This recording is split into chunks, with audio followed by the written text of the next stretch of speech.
Всем привет! Рада приветствовать вас на своем канале. В этом видео показываю, как я делала вот такую этажерочку. Мы использовали ее на ярмарку как витрину.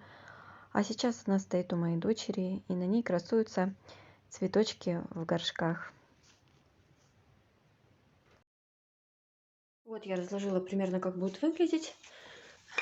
У меня 3 бруска таких. Это будет у меня вот так отходить. И вот такие заготовочки, уже которые буду держать, они длиннее. Кстати, сначала что-то я просчиталась, выпилила эти размером как вот такие вот. Видите, у меня получается в комплекте 4 вот таких вот раскладочки. Они уже такие готовые для Мерлен. Они 4 на 2 сантиметра. Вот 3 палки по 40 сантиметров, тоже 4 на 2 рейки. 3 углы по 44 сантиметра, то есть плюс на ширину еще 4 сантиметра. И 3 полки разной ширины. В описании напишу, что там и как. Сейчас я хочу вот эти и полки я пройду фрезером все края. Вот. Но еще те, которые у меня не получились, вот эти заготовки, я их распилила, я уже говорила, да, наполовину. У меня тут 4 штучки, посмотрю, какие лучше выберу. И это будет снизу полки. То есть это будет вот так вот, будет удерживать полку. Видно? Так. Все, продолжаем разговор.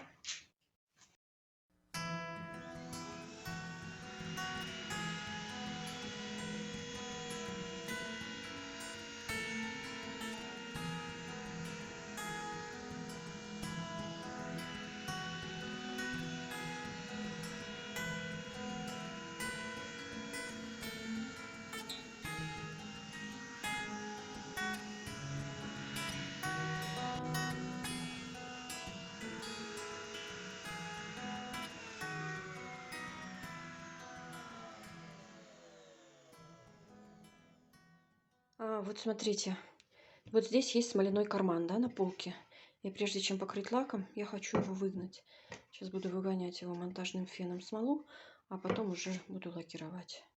Шкурить, конечно. И хочу сначала, наверное, покрою грунтовкой, вот, потом отшкурю уже на чистовую, а потом буду лакировать.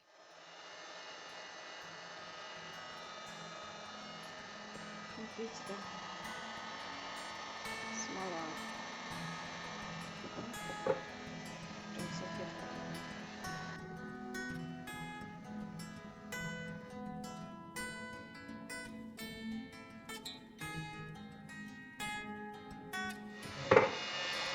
Вот, ну и сейчас хорошо уберу уже этот смоляной карман, и надо будет чем-то обезжирить обязательно. И дальше уже можно дальнейшие работы производить. И убираю обычным делом спиртом. Немножко на салфеточку. Стираем.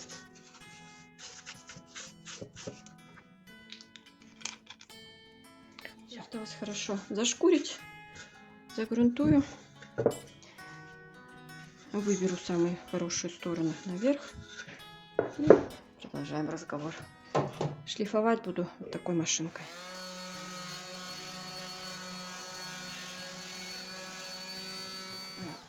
Кстати, не помню, сказала или нет. Вот это вот у меня для другого проекта. Это такого.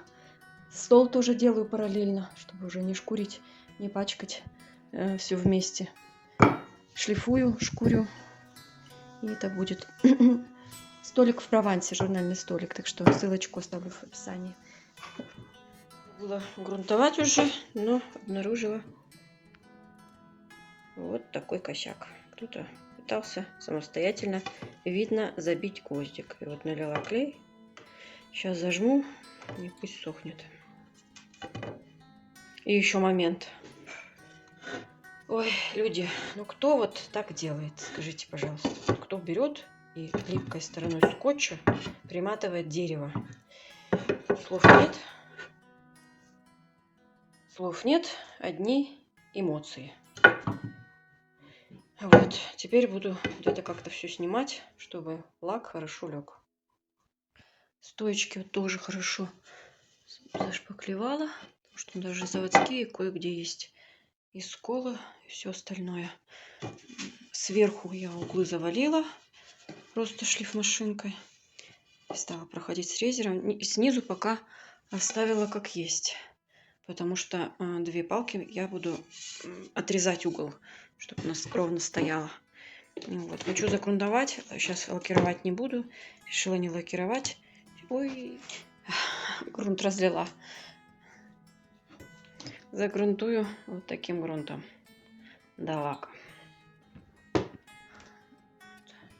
Зашпаклевала и хорошо счистила, так чтобы прям нигде не видно было то, что где-то шпаклевала. Вот, потому что это будет покрываться только лаком. Убрала, кстати, все следы скотча. Там еще были какие-то следы ручки. В общем, довела, так сказать, до идеала. Еще не сказала, зачем грунтую, да? Грунтую для того, чтобы поднялся ворс. Первый раз пока красишь или лакируешь, обязательно поднимается ворс. Так вот, чтобы нам лаком потом уже на чистовую было, то есть проходить уже по собранному, я решила прогрунтовать и зашкурить, чтобы потом у меня уже была идеальная поверхность ровная. Грунт наношу не особо стараюсь, он прям льется, высыхает быстро, впитывается хорошо, так что, ну, это так он жидкий, как водичка.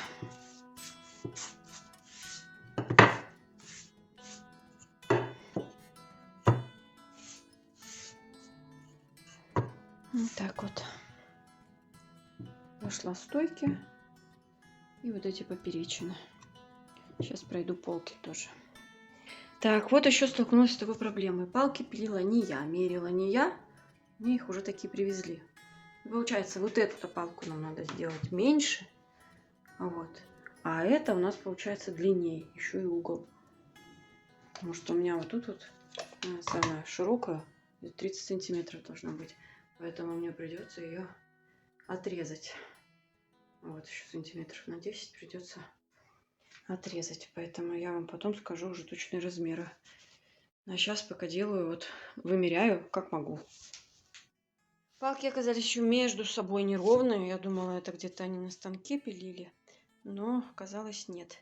Поэтому вот я их соединила, состыковала и вот отпилила вот этот угол. Вот теперь они у меня идеально ровненькие. Вот. Вот кусочки остались. Хотя они разные. Вот я все подогнала.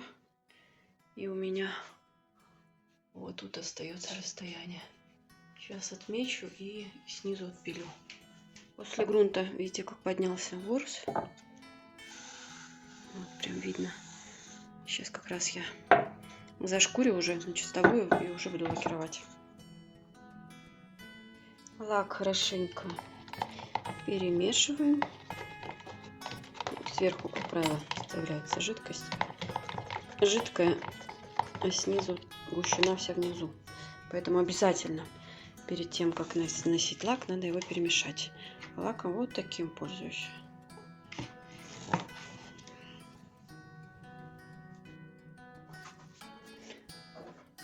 Кисточка у меня полусинтетическая. Я сначала подложила вам деревяшечку. Я сначала прохожу все хорошо, заливаю торцы, особенно на которых есть неровности. Обязательно убираю там сзади, чтобы у меня не было никаких потеков. Так.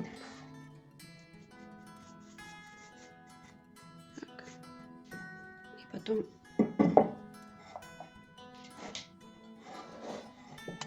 переворачиваем и наносим.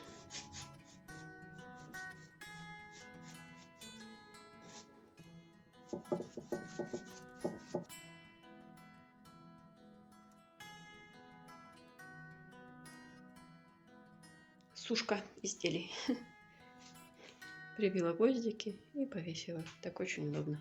Сразу со всех сторон, получается, залакировала. Полки, досточки я покрасила лаком, попробовала лаком, пошкурила и опять покрасила. Вот, единственное, что у меня получилось, видимо, этой грунтовкой сильно промокнула, она мне немножечко повело ее. Но я думаю, она будет лежать и выровняется. Теперь вот изначально я планировала вот на такие штуки вкрутить, чтобы они у меня двигались. И винтик, допустим, там сделать как отверстие, чтобы оно там ходило. Но подумала, что это будет как-то хлипко. Поэтому нашла вот такие вот длинные, достаточно тонкие болтики. И получается, я их буду, скорее всего, насквозь. Вот так буду их садить полки, что это как-то будет понадежней. В качестве кондуктора, чтобы у меня со всех сторон одинаковые дырочки были, использую такой вот уголочек для мебели.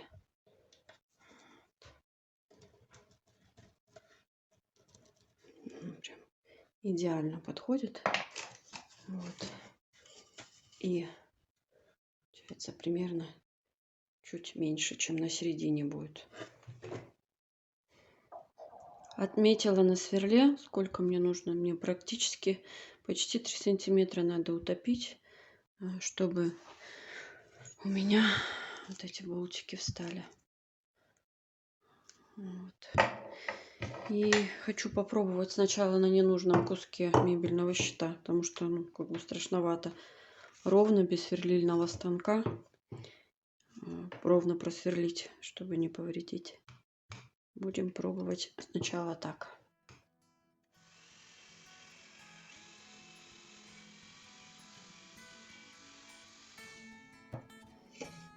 Но, в принципе, неплохо, надо сказать. Пусть он немножечко туговато, но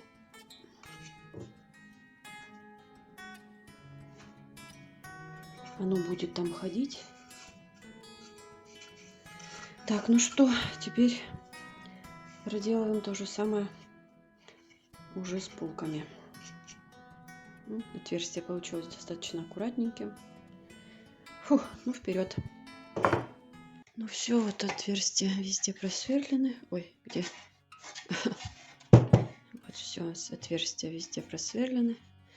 Достаточно ровненькие получились. Аккуратненькие.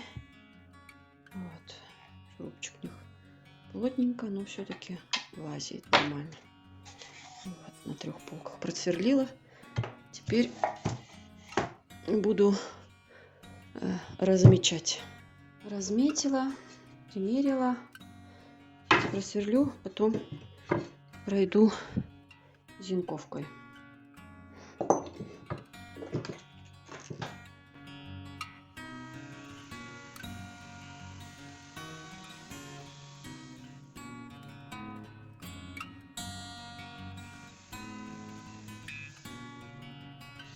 Вот уже подготовила уже отверстие. Теперь что мне надо сделать?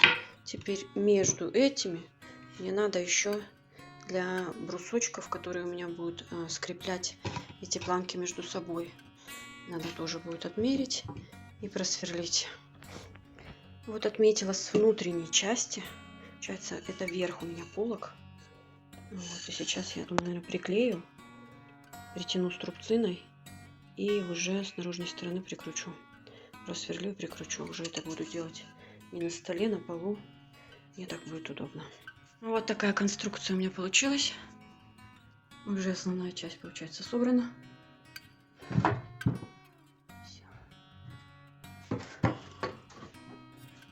Я, получается, вот эти реечки сместила к заднему борту ближе. Вот, все, сейчас уже буду прикручивать полки. Наживулила, как сказать, наметила болты с одной стороны. И решила, что, наверное, сначала надо таки соединить вот эти палки, хотя бы отверстие просверлить, а то потом будет весьма неудобно это уже с полками делать. Поэтому сейчас, наверное, займусь вот этим. Крепить буду вот на такие, не знаю, как называются, болты, винты. Вот. С наружной, наверное, стороны. Сейчас уже это удобнее будет. Я буду с внутренней закручивать. Ну, вот такие отверстия получились. Прошлась тоже еще зенкером. Вот. С этой стороны. Хорошо. С этой у меня будет соединение, поэтому с этой стороны ничего не делала. Уже перед сборкой возникла такая проблема, что мне надо было вот эти палочки, да, полочки у меня уже были нарезаны, их сделать буквально там на 3-4 миллиметра пошире, чтобы у меня свободно полки вставлялись вот сюда. И теперь вот мне как раз вот не хватает чуть-чуть, чтобы она свободно вошла. И я хочу сейчас отпилить. Вот буквально вот так вот отпилю. Миллиметра 3-4 все полки, и придется мне еще раз пройти фрезером и лаком, естественно, залакировать торец. А вот со всеми 3 полками буду поступать подобным образом. Так, ну вот почти дособиралась моя полочка. Все. Осталось мне с этой стороны прикрутить вот эти планки и снизу, чтобы полки не гуляли, прибить вот эти планки. Вот. Так уже нижняя часть. Вот так уже выглядит. Весьма неплохо. Выставила на столе этажерку, места маловато, вот как могу. Вот. Тут у меня получается расстояние снизу 10 сантиметров. Вот я как раз тут брусочки 10 сантиметров подставила. Сейчас вот здесь вот так вот тоже поставлю и отмечу, чтобы мне уже ровно вот эту жердочку прицепить. Ну и так поступлю со всеми остальными, буду мерить. Вот тут единственное, не знаю, посмотрим как действие, но вот мне показалось маловато, я отступила от верха. Чуть-чуть бы пониже бы ее сделать, но уже не буду переделывать, посмотрю, как в хозяйстве будет. Так, продолжаем разговор. Отметила вот серединку, вот верхняя часть, вот нижняя. Вот так вот. Вот так вот. Теперь просверлю отсюда туда. С той стороны подкладываю.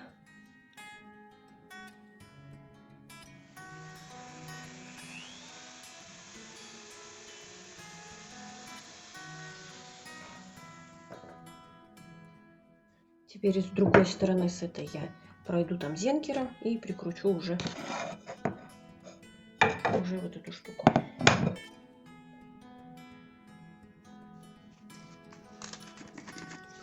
Намажу, решила я все-таки приклеить сначала.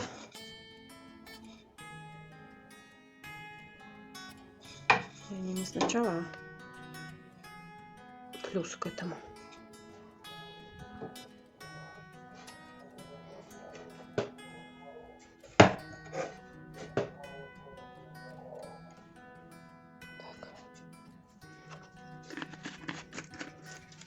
Одна есть у меня, и я, пожалуй, прижму просто веревкой.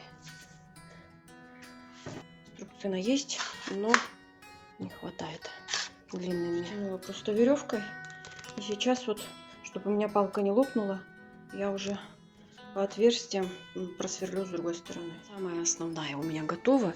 Теперь я вот эту вот сдвину, чтобы вот это мне главное расстояние сейчас вымерить ровно. Вот. А в принципе, как бы оно тут тоже не играет роли, потому что если снизу у меня будет планка, то она, в принципе, будет задавать расстояние. Она не будет просто выдвигаться за Вот и все. Я, получается, мне сейчас самое главное это отмерить вот эти расстояния, чтобы полки ровно сидели. Все. Осталось сделала мама. Сильно не перемерять, решила сделать просто по уровню и не париться. Сейчас выставлю, отмечу и все. Фу, ну вот наконец-то уже что-то нарисовалось. Кажется, сейчас я, а в итоге как-то не сейчас. В общем, сейчас я отмечу уже снизу и прибью вот эти речки, чтобы оно мне не выходило. То есть туда, куда не надо. Вот эта полочка, мне кажется, как-то низковата она, если высоковата. И вот из-за того, что тут вот маленькое расстояние, да, наколотила, в общем, я. Вот эта полочка из-за того, что вот здесь вот маленькое расстояние, мне не нравится вот это вот. Но если я вдруг когда-нибудь решу еще сделать, то сделаю вот эту полку пониже, чтобы она хотя бы вот здесь была. Чтобы хотя бы где-то вот здесь. Вот так вот. Вот отметила внизу. И вот эти вот речки из-за того, что я полку подрезала, они тоже длинноватые. Хочу их, наверное, не до конца прям сделаю. И вот сейчас вот так вот отпилю и сделаю только на 2 нижние полки. То есть на вот эту и на вот эту. Что на вот эту смысла вообще не вижу. То есть никуда она тут не уедет. Обязательно просверлила речки тоненьким сверлышком. Потому что так может лопнуть, если не просверлить. Вот, и сейчас с обратной стороны уже прибью маленькими гвоздичками. Просто прибью и все. Вот моя полочка окончательно готова. Вот. После грунтовки немножко повело почему-то щит. Получилось. Ее нужно собрать.